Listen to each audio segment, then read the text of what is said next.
Friday. It must be Friday. Everyone's in a good mood. Welcome in. It's Willard and Dibs here on 95.7 The Game.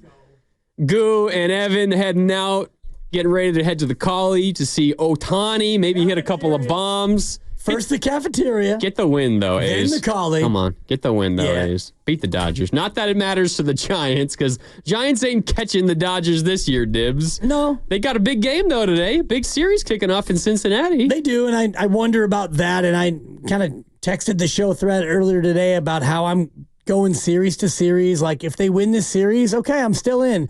If they lose this series, well, maybe I'm back out. I don't know. It feels like for the Giants right now, everything is so tenuous. It's so tentative. It's like, how do they do in these 3 games? And then how do they do in Washington? And how do they do coming home? If they go 2-5 on the road trip, then maybe we can all agree that it's probably a wrap. But if they take 2 of 3 in Cincinnati and then 3 of 4 in Washington, they come home 5-2, which I know is a little bit of a long shot because they've been so bad on the road.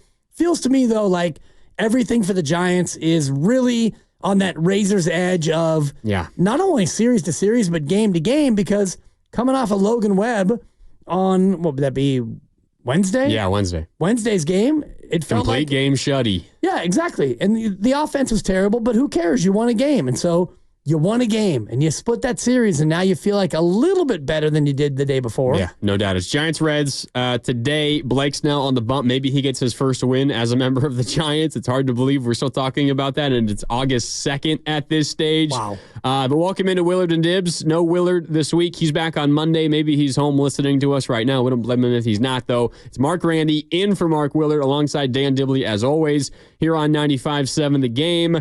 We'll get into the Niners. We'll get into Patrick Willis. And as you heard on the crossover teased a few times, Aldon Smith, former Niner, I don't know, is it right to call him legend? Great. He was great for a few seasons. Incredible for those few seasons, but he'll join us to talk about what it was like being a teammate with Patrick Willis. And if you don't know his story, I'm sure he'll talk a little bit about that as well. An incredible human being and what a life he's lived. That's coming up at 4. We'll talk about the upcoming Niners season. We'll talk about Patrick Willis and all of that. But let's dig in here, Dibs, with the San Francisco Giants and what they got coming up. Because, again, you got the Reds. The Reds kind of in a similar spot as you. They're 4 games under 500. It doesn't really seem like they are intent on trying to make a postseason push. They traded away their number 1 pitcher, Frankie Montas. The Giants didn't trade away their number 1 pitcher, but it's not as if they went out there and got markedly better. We might see Mark Canha in the lineup for the first time today. When the lineup does come out, we'll let you know. But this is an important one, and we'll see if the Giants can follow the lead that Logan Webb, led them down. And by the way, we do actually have a lineup for the Giants. It just came out. Mark Canha is playing first base and batting second. Tyler Fitzgerald is back to leading off. And you got a new face in the lineup as well. They just promoted from AAA, Gerard Encarnacion. So he's going to make his Giants debut today as well. We'll see if the offense can figure things out a little bit here in the Great American Ballpark, or the small park, as I know you like to call it. See if they can get a couple home runs going. But Logan Webb was just awesome on Wednesday, and it's something I wanted to get into yesterday, but that Niners conversation just carried us. Baseball, and specifically the Giants, Dibs, they need more Logan Webbs. Guys who just, no matter what the circumstance is, give me the ball, Skip.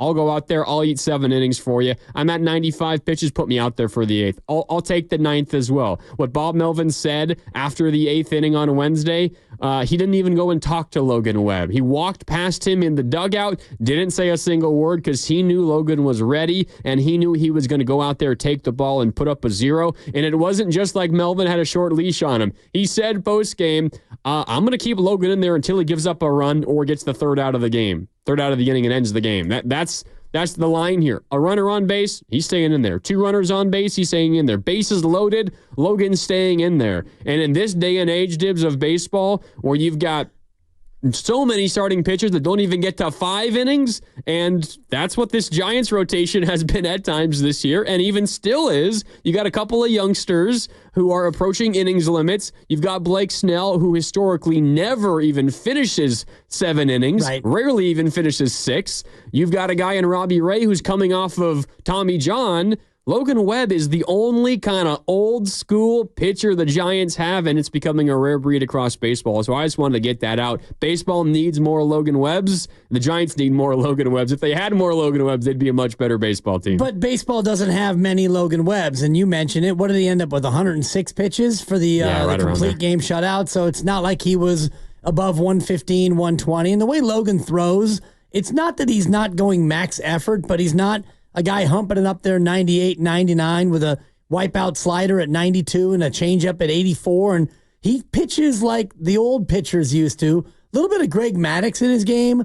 Location, everything is down, everything moves, nothing is too overwhelming. He throws a ton of strikes and he gets a lot of ground balls. And so he's the kind of pitcher who can go deeper into games. And you mentioned Blake Snell. He's never going to be built, and he's never been built as a guy who can go deeper than even 7 innings. And if he goes 7, that means he probably has a one-hitter. And he's got 10 strikeouts and no walks, and he's already at 103 pitches. He doesn't pitch the way that Logan does, which is 2 pitches and an out, 1 pitch and an out. The kind of guy who can pitch to contact and keep the ball down and really produce the kind of longer outings that you need. And Robbie Ray is the same. And your other 2 guys, Birdsong and Harrison, are both relatively young. And even Jordan Hicks, when he was pitching, he's not built to go deep. And that's partly why you lead Major League Baseball in bullpen innings. And so I think what Logan did was big, not only in the win, but also what it means for your bullpen, because nobody had to pitch Wednesday.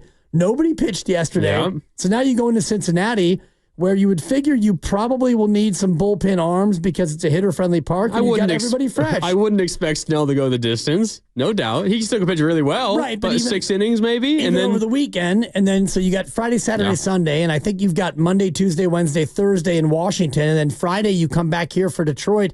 Friday, Saturday, Sunday. I do think that you've got 10 games in 10 days across 3 cities, including one very hitter-friendly ballpark. So to have your bullpen be fresh going into that was huge. You actually play all the way. Your next day off is 2 weeks from today, actually. Oh, geez. Yeah. Friday, Saturday, Sunday, this weekend in Cincinnati, 4 in a row at Washington. Yep. So that's Monday, Tuesday, Wednesday, Thursday. Friday, Saturday, Sunday at home against Detroit. Monday, Tuesday, Wednesday, Thursday at home against Atlanta. Then a day off before 2 in Oakland. You have a day off Friday, 2 weeks from today.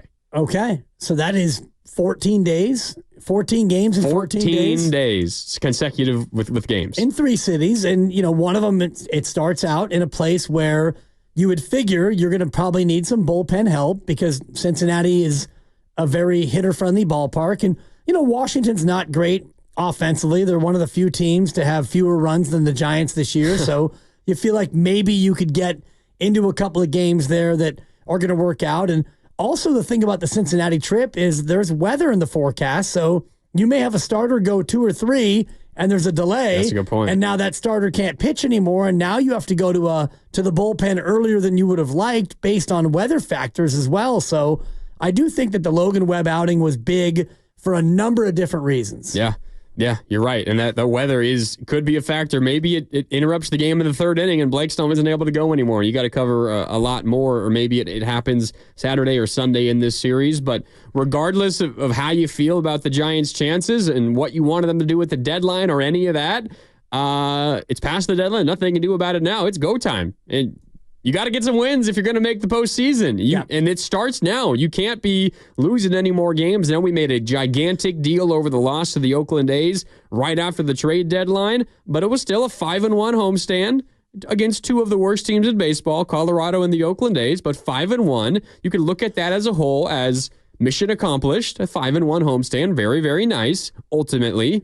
The issue was what happened right before that when you lost 3 or 4 to the Dodgers. You lost 2 or 3 on the road to that same Colorado team. But it's not as if the Giants are coming off of just a truly terrible homestand. You might not be necessarily happy with what happened, not necessarily on the diamond during that homestand, but during the actual game play, they went 5-1. If they could string together a few more wins, you get a little bit of help in the standings. You fast forward a week, they gain a couple of games, you might have a little bit of a different outlook. But there's no doubt, Dibs, this thing is far from over. It doesn't look great, but if you're going to have any chance, you got to string together some wins right now, and it all starts tonight. This is go time. For sure. And you've got the next 3 series against teams that are below you in the standings. Cincinnati's below you, Washington's below you, and Detroit doesn't have the same record that you do. It's close, but they have a .473 win percentage, and that's at home. The big challenge for me is the fact that you're on the road, and you have the 3rd worst road record in the National League.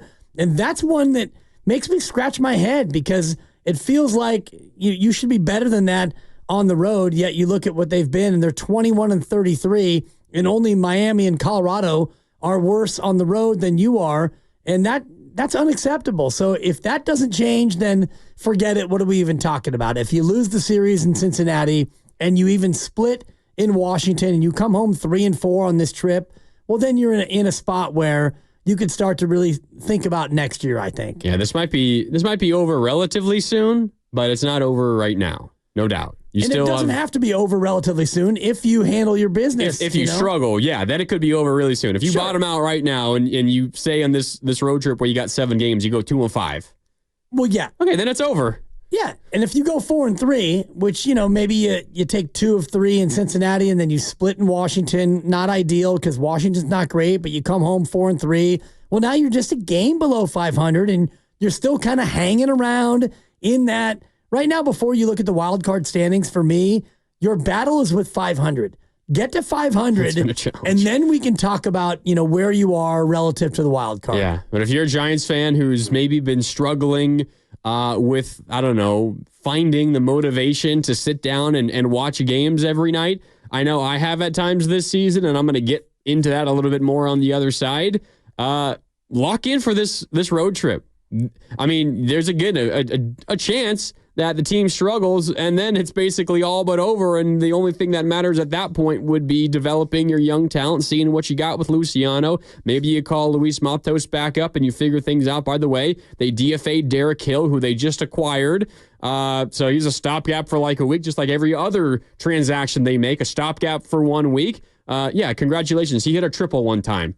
Way to go, Farhan. It worked out well. He's a forever Giant. He's a forever Giant, Derek Hill. All right, we got to take a break. We'll get more into the Giants coming up on the other side, but we will get into everything Niners. Patrick Willis going into the Pro Football Hall of Fame tomorrow. We have one of his former teammates, Aldon Smith, joining us at 4 in about an hour and a half. You're not going to want to miss it. Aldon Smith has led quite a life, and I'm sure he has some stories to tell about Patrick Willis and a whole lot more. That's coming up on Willard and Dibs. Today, it's Dan Dibley and Mark Grandi with you. We are sponsored by O'Reilly Auto Parts. More coming up next on 95.7 The Game.